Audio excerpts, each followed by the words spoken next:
filles, enfin maintenant faut s'accepter parce que dans tous les cas, je trouve si on s'accepte, les gens ont l'impression qu'on est beaucoup plus sûr de nous et on paraît encore plus, enfin pas joli je vais dire, mais c'est un peu j'ai l'impression que plus on va se dire ok, je suis comme ça, j'y vais, ben on paraît mieux forcément et l'assurance elle est ressortie famille quoi, il y a plus de charisme.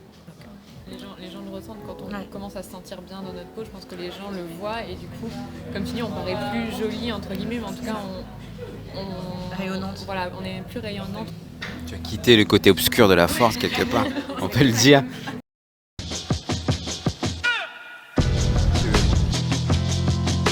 C'est cool d'avoir diversifié. C'est ce qu'on met en avant aussi dans Incrave, changer les normes. Vraiment, le but c'est ça aussi, c'est de mettre la nouvelle génération en avant. Peu importe la raison sociale ou quoi que ce soit, on fera une famille géante dans la France. Et c'est tous ensemble qu'on changera la mode. Salut les filles, ça va bien ? Ça va. Ça va tranquille. Je vais vous laisser vous présenter. Alors moi je m'appelle Emma, j'ai 22 ans et j'habite en région parisienne. Alors moi je m'appelle Laura, j'ai bientôt 23 ans et pareil j'habite en région parisienne à côté de chez moi. Et moi, je m'appelle Pauline, j'ai 24 ans et j'habite à Paris depuis peu. Qu'est-ce que vous faites, dites-moi ? Alors moi je suis en école de commerce, j'ai une passion pour les réseaux, en ce moment je suis beaucoup sur les réseaux sociaux et voilà. Alors moi je suis en études, je suis en alternance en communication audiovisuelle et à côté du coup je suis community manager pour un média sur Paris pour les étudiants. Et moi, je suis en dernière année d'école de commerce et là, du coup, je fais mon stage de fin d'études dans une start-up qui lance sa marque de cosmétiques. Trop bien. Beaucoup de profils, c'est super. Dites-moi pourquoi cette marque-là, pourquoi vous avez aimé cette marque-là, pourquoi vous avez accroché ? Qu'est-ce qui vous a fait accrocher ?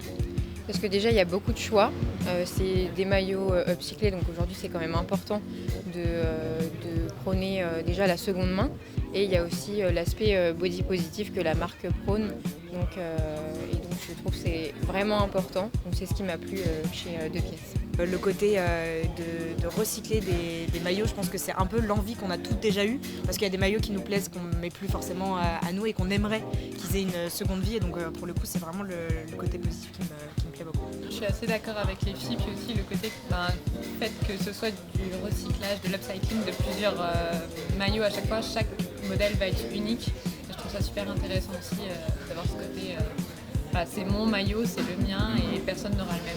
Et on a récupéré à peu près plus de 600 maillots de bain aujourd'hui. Et ce qu'on fait, c'est qu'on récupère ces tissus-là, on les redécoupe et on redesign en fait un nouveau maillot de bain pour nos collections. Elle travaille un peu dans le commercial. Donc au niveau du body positivisme, tu en as parlé. Est-ce que tu pourrais m'en parler un petit peu plus ? Oui, alors comme je disais, je trouve que c'est vraiment bien qu'aujourd'hui il y ait ce mouvement qui prenne de plus en plus d'ampleur, puisque aujourd'hui on nous dit c'est important d'être bien dans son corps, mais c'est pas forcément évident avec les codes qui sont dans la société. On a vite tendance à avoir des complexes et c'est vrai qu'aujourd'hui il y a de plus en plus de personnes, même de personnalités publiques, d'influenceurs qui montrent leur corps avec des formes. Des fois on a tous un corps, même que ce soit rond ou fin, assez différent dans les formes et je trouve que c'est vraiment important de montrer que quel que soit le corps, il n'y a pas de corps parfait. Et donc ça aide à s'accepter et je trouve que c'est vraiment important. Je rejoins ce que Emma a dit, c'est vrai que sur les réseaux on voit de plus en plus des gens qui prennent leurs photos sans retouche, avec des poses qui ne mettent pas forcément en valeur ou justement font le contraste de ok ça c'est Instagram mais il y a la réalité aussi qui est derrière et qu'on voit tout en soi quand on part à la plage, on est confronté de façon à notre corps et au corps des autres. Et le regard, je trouve, a beaucoup changé depuis quelques années parce qu'il y a beaucoup plus de ce mouvement de faut s'accepter, on est toutes différentes. Et le fait que du coup, là, c'est vraiment ce côté de peu importe le corps de la femme est beau. Et du coup, il y a matière à trouver quelque chose qui plaît pour n'importe qui, quoi. Moi, je suis assez d'accord aussi avec les filles. Puis, de manière, j'ai remarqué que souvent les complexes, c'est quelque chose qu'on s'inflige à nous-mêmes, quelque chose qui va me faire complexer moi. Pour quelqu'un, ce sera une qualité. Cette personne va envier ce qui me fait complexer. Et en fait, c'est quelque chose de propre à chacune. Donc, c'est bien d'essayer de se dire, bon, allez, c'est bon. On a tous nos défauts, entre guillemets, mais au final, on est toutes différentes. Et c'est ça qui fait la beauté des choses. Si on était toutes parfaites, toutes faites sur le même moule, ça n'aurait aucun intérêt. C'est là où on voit le rapport avec même la marque, dans le sens le côté unique. On est tous uniques en soi et c'est pour ça que je pense qu'il y a beaucoup de points communs entre vos valeurs et aussi la marque. C'est vachement intéressant. Est-ce que vous vous rappelez peut-être de la première fois où, peut-être la personne qui vous a inspiré ou le moment où vous avez vraiment dit « Ok, ça m'inspire, il faut que je m'accepte vraiment 100%. » quoi. Alors Alors moi j'ai pas vraiment de personne qui m'a inspirée, mais je suis passée par un moment où j'ai beaucoup complexé du fait d'être très fine. Après une rupture, j'avais perdu pas mal de poids et j'ai eu tendance à me comparer à la fille avec qui mon ex-copain était. Et j'ai pris conscience à un moment donné que ça servait à rien de me comparer. Et puis c'est en allant mieux finalement que j'ai réussi à m'accepter. Et puis aujourd'hui, je m'accepte. Trop bien. Et toi? Moi j'ai toujours des complexes parce que de toute façon c'est propre à chacun, mais je sais que sur les réseaux il y a du coup des personnes qui mettent des photos où vraiment elles se mettent en avant avec leur corps, peu importe les différences qu'elles ont. Je pense à Marie-Lou Leloup qui elle, peu importe, elle n'a pas un corps qui est parfait comme les magazines etc. Et elle se met en avant de la plus belle des manières parce que vraiment elle assume toutes ses formes etc. Il y a Nessax aussi, qui est Inès, une fille qui habite à côté de la Belgique, et qui, elle, vraiment, dès le début, elle parle beaucoup, elle montre tout ce qui est vergeture, différence de corps, etc.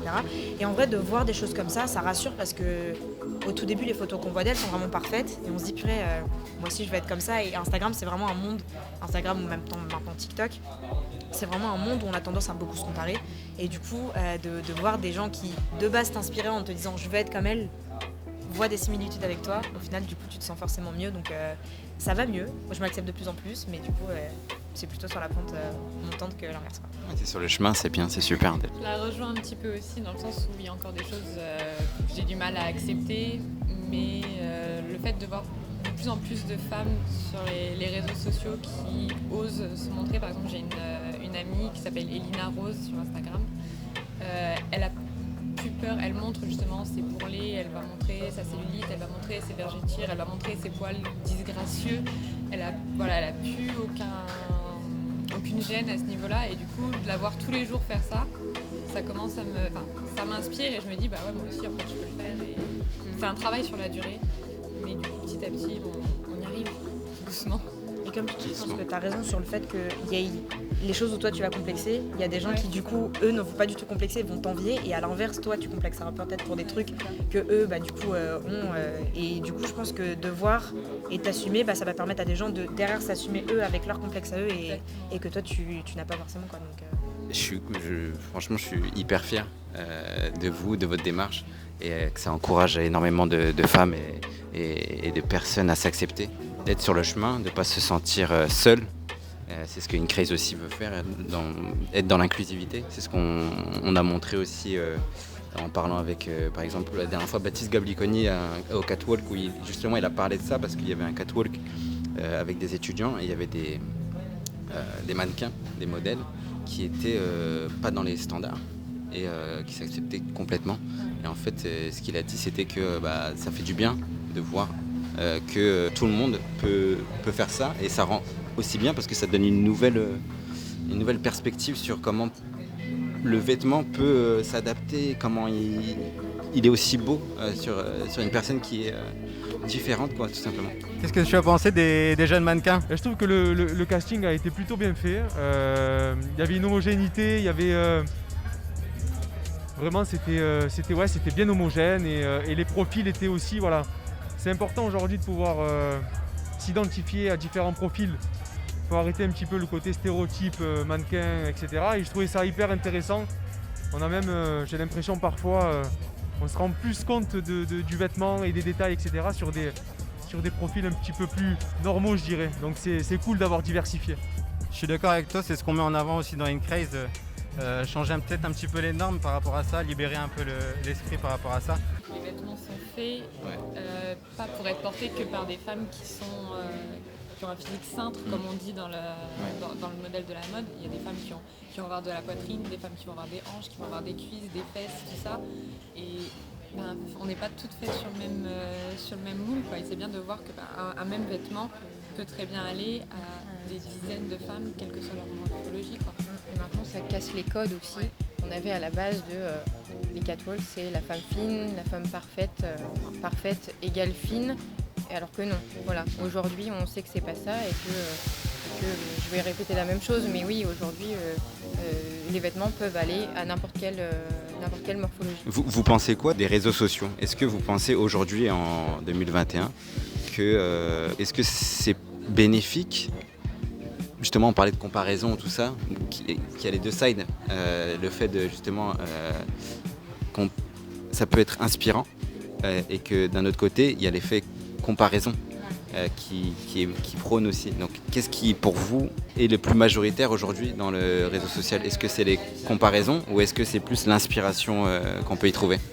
Moi, je pense qu'il y a encore beaucoup de comparaisons. On voit encore beaucoup de personnes qui ne montrent pas forcément les complexes. On voit beaucoup de filles dites parfaites.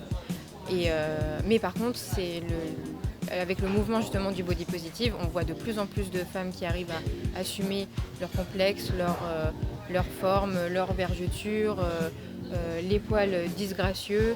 Et je trouve que on est sur la route du plus body positive que comparaison, je pense. Je pense qu'on est en train d'alterner les deux courbes sur les réseaux, en tout cas vraiment sur Instagram, ça se ressent de plus en plus. J'ai moins cette démarche active d'aller sur Instagram et de me dire ok, j'ai envie d'être comme ça, j'ai envie d'être comme ci, c'est plus en mode ok, bon, elle est presque comme moi. Et c'est plus dans ce sens-là, donc ça a un côté un peu plus rassurant et du coup on retourne sur le body positif et il y a pas mal de stars du coup sur les réseaux qui ont vraiment un très gros poids. Je pense à Lizzo qui est du coup la rappeuse américaine qui a vraiment, elle pour le coup, elle prône ça à puissance 1000 et elle est vraiment inspirante là-dessus. J'ai une amie qui a fait un travail sur elle ou qui a proposé un défilé du coup avec une nouvelle Barbie, une collection de Barbie qui soit du coup de toutes les couleurs, de toutes les formes, vraiment différentes et du coup où Lizzo du coup prendrait vraiment cette différence-là parce qu'elle a matière à vraiment s'assumer et elle le montre bien. Il y en a beaucoup qui arrivent à reprendre un peu cette vibes de vraiment des filles. Enfin, maintenant, faut s'accepter parce que dans tous les cas, je trouve si on s'accepte, les gens ont l'impression qu'on est beaucoup plus sûr de nous et on paraît encore plus... Enfin, pas jolie, je vais dire, mais c'est un peu j'ai l'impression que plus on va se dire ok, je suis comme ça, j'y vais, bah, on paraît mieux forcément et l'assurance elle est ressortie famille, quoi. Il y a plus de charisme. Donc, les gens le ressentent quand on commence à se sentir bien dans notre peau. Je pense que les gens le voient et du coup, comme tu dis, on paraît plus jolie entre guillemets, mais en tout cas rayonnante. Voilà, on est plus rayonnante, on peut faire sortir quelque chose de plus qui donne plus envie au final de venir vers nous et d'avoir des interactions que si on est toute renfermée et forcément le complexe va plus choquer. C'est ça, je pense. Mais comme disent les filles, je pense qu'on est sur une petite inversion des tendances au niveau des réseaux sociaux. Oui, il y a toujours ce côté comparaison, ce côté il y a toujours de nature qui on va trouver une fille qui va être plus jolie que nous, qui a de plus jolies formes, qui a des plus jolis yeux, des plus jolis machins. Mais il y a quand même une inversion de la tendance qui est de plus en plus marquée depuis quelques années. Et moi-même, de mon côté, j'ai fait un jour, je me suis posée, j'ai fait un travail sur moi-même. Je me suis dit, bon, est-ce que je viens sur Instagram pour envier des gens, pour me faire du mal au final, ou pour voir du positif et essayer de me sentir mieux, entre guillemets. J'ai choisi mon camp. Et en fait, ce que j'ai fait, c'est que je me suis désabonnée de beaucoup de comptes qui me faisaient me sentir mal à l'aise et mal dans ma peau. Ça n'a pas été facile, mais du coup, je l'ai fait. Ou alors, sans me désabonner, mais je mettais en mute. Et ça m'a fait énormément de bien. De plus voir à chaque fois que j'ouvre Instagram des choses qui me faisaient complexer ou qui me faisaient me remettre en question, alors qu'il n'y avait pas forcément besoin. Quitter le côté obscur de la force quelque part, on peut le dire.